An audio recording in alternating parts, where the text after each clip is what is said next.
What's up, Yes Gamers? Robert the Bruce here with episode 7 of Noob to Ninja, bringing you more tips and advice for stepping up your game, or at the very least, reminding you of some fundamentals. To start things off, I'd simply like to make sure that everyone knows your gun will reload significantly faster with a round left in the chamber. That means if you have at least one bullet left, you will reload quicker than if you are completely empty. Almost everyone knows this, but it's easy to get caught up in a firefight and just hold the trigger down until there's nothing left. Keep an eye on it, and whenever possible, reload before you are completely out.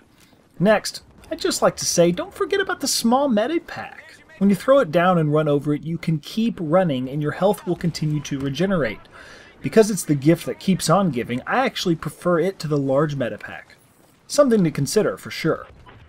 When spawning in, we all know you can see a glimpse of what you're spawning into in the bottom corner. If you're still questioning the safety of that decision though, hit the menu button to get a full screen view through that player's perspective. Once you've creepily watched him for a while, preferably while whispering to him over the comms, then you can go ahead and spawn in and quietly say, "Don't worry, I'm here." We all hate the snipers hiding behind these locking trapdoors. If only you had a master key. Oh wait, you do. They're called bullets. Shoot the middle of the trapdoor to pop it open, and then if they are truly oblivious, you can snag some easy tags. At this point, it's just a fun little treat to run around up there and surprise the baddies.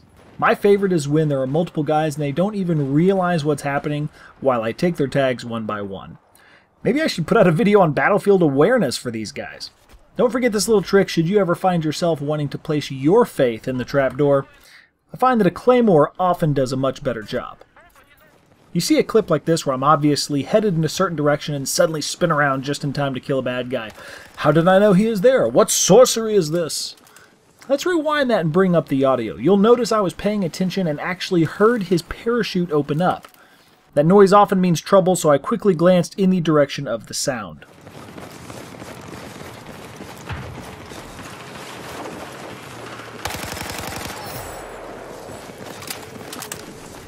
Lastly, I want to talk about a weapon attachment that I hardly ever use except for on Gulf of Oman. It's the FLIR sight, and while I understand that it has some usability on dark maps like Operation Locker, I've never liked it much there because of its zoom.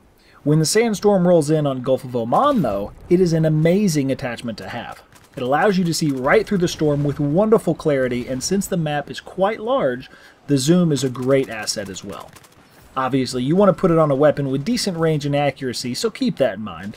Probably doesn't make sense to throw it on something that is difficult to control. Next time you're on Gulf, toss this attachment on and clean house when the sand rolls in. Many enemies will be quite confused when they can't see anything, but are still getting shot at long range. That wraps it up for this episode of Noob to Ninja.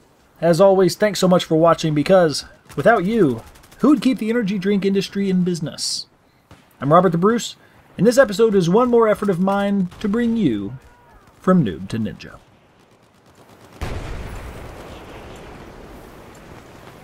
Objective Alpha is neutralized.